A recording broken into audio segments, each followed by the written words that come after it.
excited to see what your bedroom looks like after the redecorating, Simon. How long has it been since we had to move out? Too bloody long for my liking, Miss Tiny. But with how long it's taken, I'm sure it'll be worth it. They do say good things come to those who wait. Anyway, let's have a look.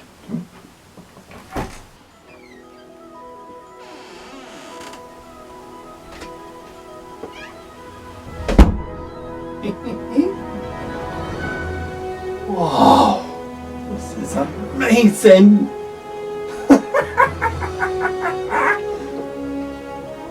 Oh, beautiful thing! Look at that!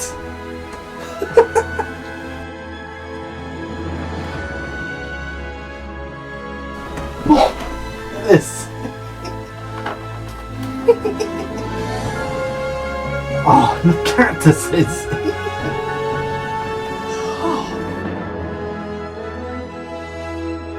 I love the Doctor Who shelves. So well organized. And the bed looks so comfy.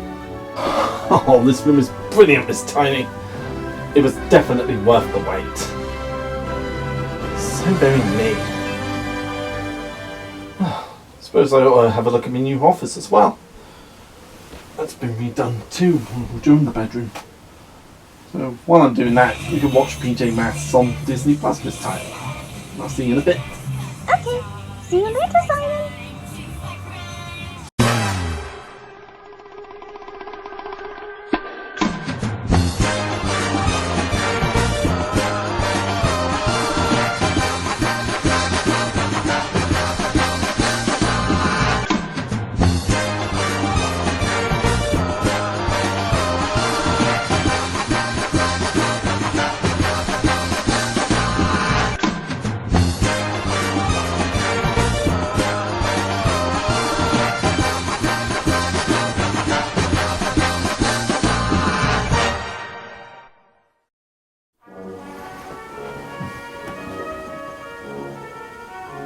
Quite artistic, if I do say so myself. Things are really looking up. Nice new office, appropriate decor, and set to resume my endeavour of nostalgia, entertainment, and making people laugh.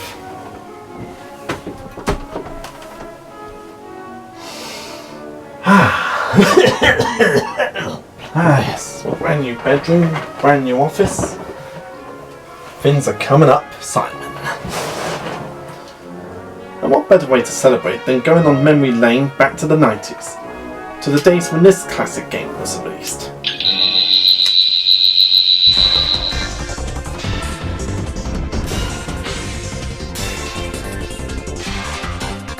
Super Smash Bros. Was released on the Nintendo 64 in 1999 and was the Kickstarter for the Super Smash Bros. Franchise, bringing in many of Nintendo's iconic characters into a fighting game.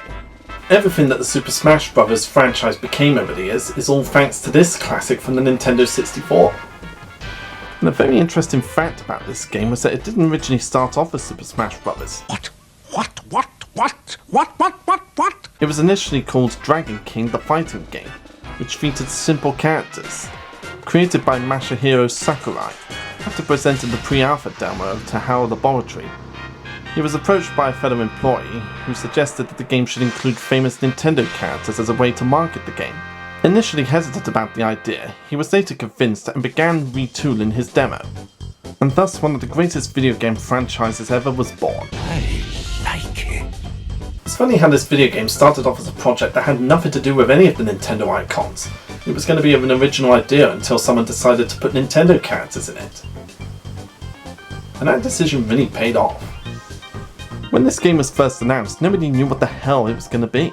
In the front cover we all saw these famous Nintendo characters: Mario, Pikachu, Fox McCloud, Link, Kirby, Samus, but we had no idea what type of game we were in for. Even the marketing for this game was crazy, with this hilarious live action commercial of some of the characters beating the crap out of each other. Me and you and me, no matter how they toss the dice, it had to be the only one for me. Something's gone wrong in the happy-go-lucky world of Nintendo. Introducing Super Smash Bros., where all your favorite characters go toe-to-toe in one 4-player star-studded slam fest. Only on Nintendo 64. So all these decades later, is Super Smash Bros. For the N64 still worth looking back on? Well, a couple of days ago I put in the old Nintendo 64 cartridge and went to find out for myself. So let's take a look at Super Smash Bros. The game features 12 playable characters, 8 of which are available from the start and 4 which are unlockable, including Mario from the Super Mario Bros. Franchise, Yoshi from the Super Mario Bros. Franchise, Donkey Kong from the Donkey Kong Country franchise and the Super Mario Bros. Franchise, Link from The Legend of Zelda, Samus from Metroid, Kirby from the Kirby franchise, Fox McCloud from Star Fox, and Pikachu from Pokemon. And the 4 unlockable characters were Luigi from Super Mario Bros., Jigglypuff from Pokemon, Ness from Earthbound, and Captain Falcon from F-Zero. Because F-Zero and Earthbound weren't released in the UK at the time, or I never really noticed it, I went into this game having no idea who the hell these 2 characters were. And I'm one of those guys who originally thought that Samus was a guy. What? Each character has their set of moves that are unique to them, with the only similar moves coming from Mario and Luigi, since they are brothers after all. When I first bought this game, I originally used to play as Fox McCloud because I absolutely loved the Star Fox franchise, since I played Lilac Wars on the Nintendo 64 for hours on end. Then years later I started fighting as Kirby since I realised he was the most awesome character in the game with his movesets and the fact that he could fly. And because I was a boy who saw pink as a girly colour at the time, I used to change Kirby to blue, since blue's my favourite colour, and I've been doing it ever since in each entry of the franchise. Making a fighting game with very popular Nintendo characters was never going to be an easy task, but the team at Nintendo managed to pull it off, really well I might add. The game also includes 9 stages for you to fight your opponents on, including Peach's Castle from Super Mario Bros., Yoshi's Island from Yoshi's Story, Congo Jungle from Donkey Kong Country, Hyrule Castle from The Legend of Zelda, Planet Zebes from Metroid, Dreamland from Kirby, Set to Z from Lilac Wars, and Saffron City from Pokemon. And you could also unlock Mushroom Kingdom from the Super Mario Bros. Franchise as an unlockable extra stage. The game had a 1-player and a multiplayer mode, meaning that you could play on the game by yourself or play it with a friend or 3. The 1-player mode included the 1-player game story mode, which has you fighting against all the characters in their own stages, and as a little extra doing break the targets, board the platforms and race to the finish. Break the Targets is one of the most iconic extra games in the Smash Bros. Franchise, making it into most of the future releases. But then they had to go and ruin it later by making it like Angry Birds. Not that I have anything against Angry Birds of course, but that's not how I want to play Break the Targets in Smash Bros. I want to roam freely as the characters while getting to break the targets in Break the Targets. And what the hell ever happened to board the platforms? That should have made it into the future entries in the franchise as well. These 3 bonus games during the classic mode were really fun ways to take a break from the fighting that we usually have in the game. And it's just a great little add-on if you want to play solo. And once you've faced off against all 8 of the main characters in the story mode, you'll then get to face off against Metal Mario and Metal Crystal, which is honestly one of the easiest fights you'll ever play in the game. Since Metal Mario doesn't really attack you a lot, he just walks around. It is quite time consuming to defeat him since you'll need to give him at least 200 to 300% damage before you can smash him off the stage. So looking back at it, the Metal Mario battle is kind of filler, but it's enjoyable filler to me.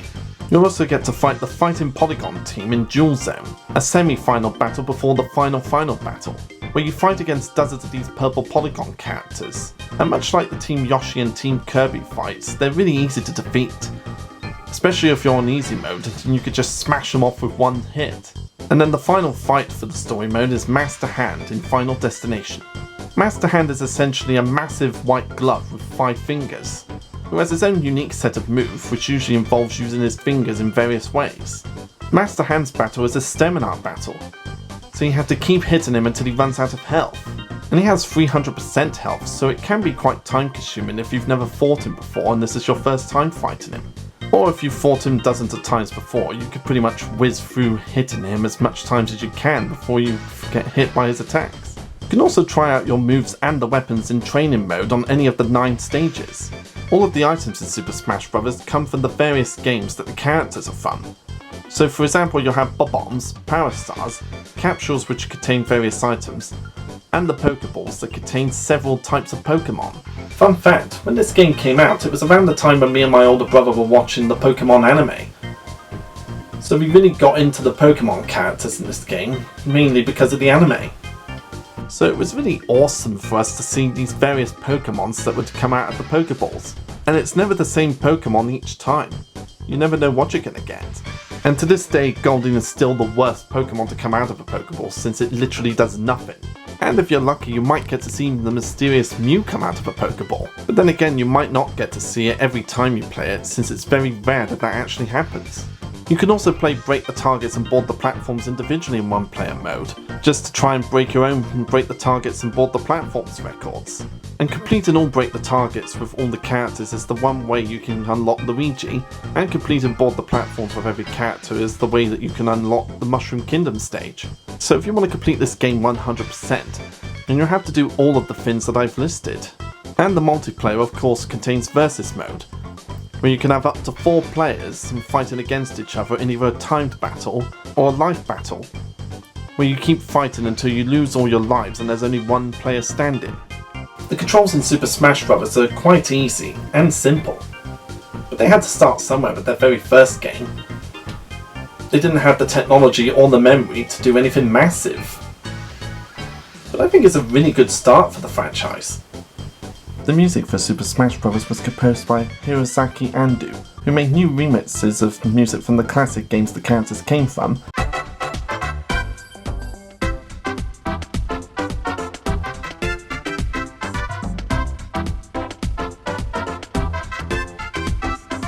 and a new set of themes exclusive to the game.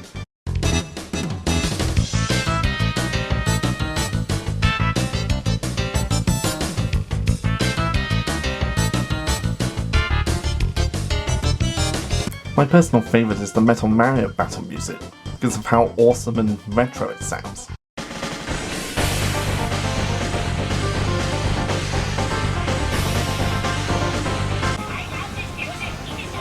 Super Smash Bros. For the Nintendo 64 is quite a minimalist game when you compare it to the other entries in the franchise, but this was the very first entry in the franchise, and they wouldn't really have had the technology or the memory space to do everything that you might have wanted to do in the franchise. Especially when you compare it to the future franchises where you got more characters, more stages, and a lot more in terms of the adventure modes. So you could call this game a small, humble beginning for what would eventually become one of the most popular franchises in Nintendo. And it was one of the many games that I would play for hours on end with my older brother, or by myself. It's just one of those games that I always looked forward to playing whenever I had free time during my school days. And those hours playing the game always provided me with great fun. And I love it so much that I actually did a Let's Play of it many years ago as Dalek44 as part of Dalek44 emails. I love it that much. And even to this day, it's still fun to look back at this game and play it for nostalgic purposes, to remind us of the humble beginnings of this well-known franchise for the Nintendo company. A franchise that just gets bigger and better with every new entry. And I have no idea how the hell they're going to top Super Smash Bros. Ultimate from the Nintendo Switch, but it would be fun to see what they could come up with to up the game even more. No pun intended. Super Smash Bros. In my opinion is one of the funnest games ever on the Nintendo 64, and a must-have for any Nintendo fan and video game fan in general. All in all, Super Smash Bros. Is quite minimal compared to the other entries in the franchise, but it's a very small, humble beginning to this well-known franchise, and it's a lot of fun to play. Hell, it was so popular that it got re-released on the Wii Virtual Console in 2009, and it's had many positive reviews from critics and gamers alike. While every game in the franchise just gets bigger and better with each new console, it's always a great joy to look back at the game that started it all.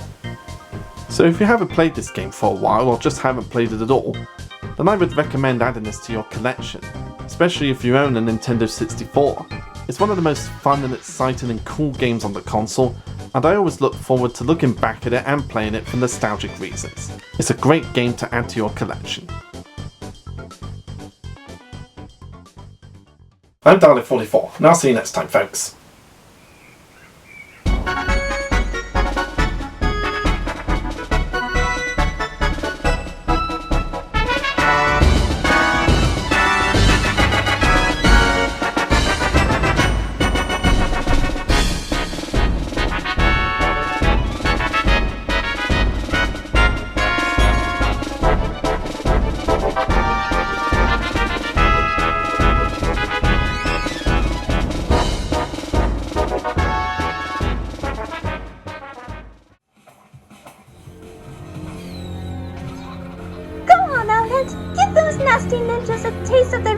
innocent.